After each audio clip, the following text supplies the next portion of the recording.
In this video, I'm going to show you how to make your own hand wash. I am absolutely in love with making hand wash. So the thing that I like about it is it's so easy to do. Like 5 minutes, you can have a hand wash made and you can customize it with your favorite scents. I always feel like you have so many fragrance oils, like you're making lotions and body butters and other things. And one thing that you can make really easy is hand wash, and you can make it very quick. This is a beginner recipe, so it's going to be super, super easy to make with very minimal ingredients. The fun thing is you can always customize the recipe. So if you want to tweak it or change it to suit your needs, you can always do that whenever you'd like. Without further ado, let's dive in and learn how to make hand wash. Oh, before I forget, I do put the recipe on the screen. I also put it in the description box down below, and I have a link for a printable one. So whatever way is easiest for you, I do provide the recipe a bunch of times in this video. All right, let's dive in. So anytime we're making something, we actually want to use a scale to measure it. The only time you don't want to use a scale is if you never want to be able to make the same recipe again. So I figured I'd just kind of show you the steps. You start by turning your scale on. If you need to change the unit, you're going to put your container on there and hit tare, which is going to give us all zeros while the container is on there. And then you just come in and you actually weigh out all of your ingredients. And that way we're actually dealing with exact amounts and not estimates. Very important, especially for things like fragrance oil, preservatives, stuff like that. You don't want to do too much because you can make it unsafe. So our ingredients for this hand wash is going to be distilled water, vegetable glycerin, disodium laureth, which is a surfactant, cocamidopropyl betaine, which is another surfactant, Germal Plus, which is a preservative, and I'm using apple fragrance oil. The first thing that I'm going to do is add my surfactants, so my cocamidopropyl betaine, and we're going to add the disodium laureth.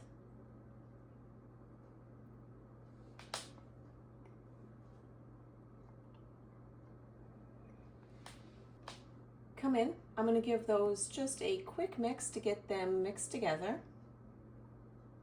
To this, I'm going to add the vegetable glycerin.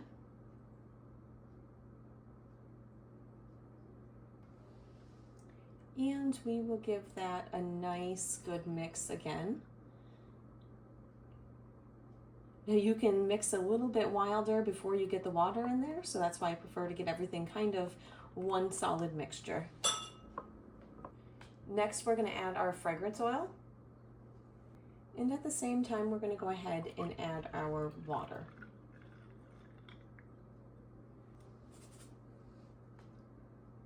We are going to very carefully give everything a good mix. If you get wild when you're mixing in this phase, what's going to happen is you're going to get a whole lot of bubbles, right? This is a hand wash. And lastly, we are going to go ahead and we are going to add our preservative. The preservative is very important because we don't want to grow mold, bacteria, yeast, anything like that in a hand wash. Now what we're going to do is go ahead and check the pH. So you're going to need a pH meter. We're going to add our container on here. We're going to push tare so that we were at 0 grams with the container on there. And we're going to add 2 grams of our mixture. Oh, got a little bit wild.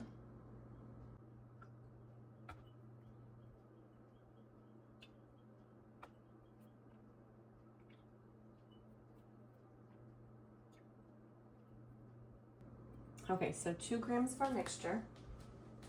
And I'm going to add 18 grams of distilled water, which will bring us to a total of 20 grams.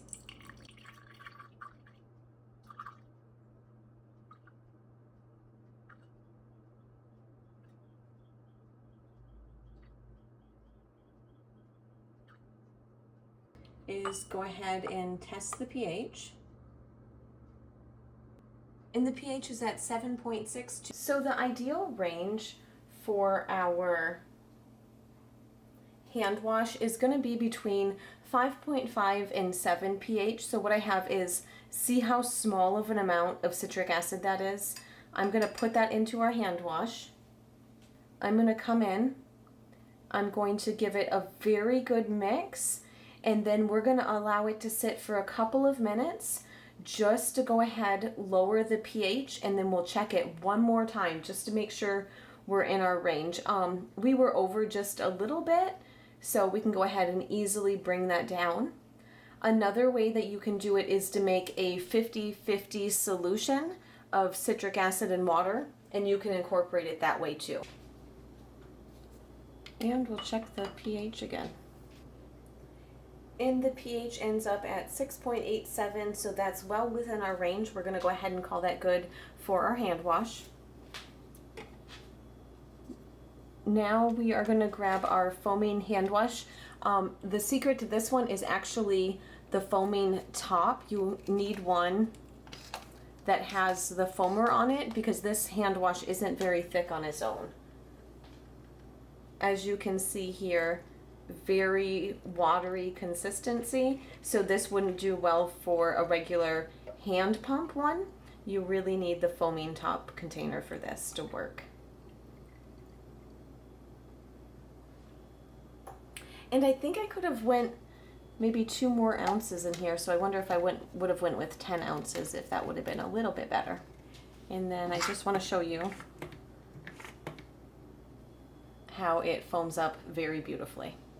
I really hope you enjoyed the video. I hope you enjoy making and using your hand wash as much as I do. If you haven't done so already, be sure you hit the like and subscribe button down below.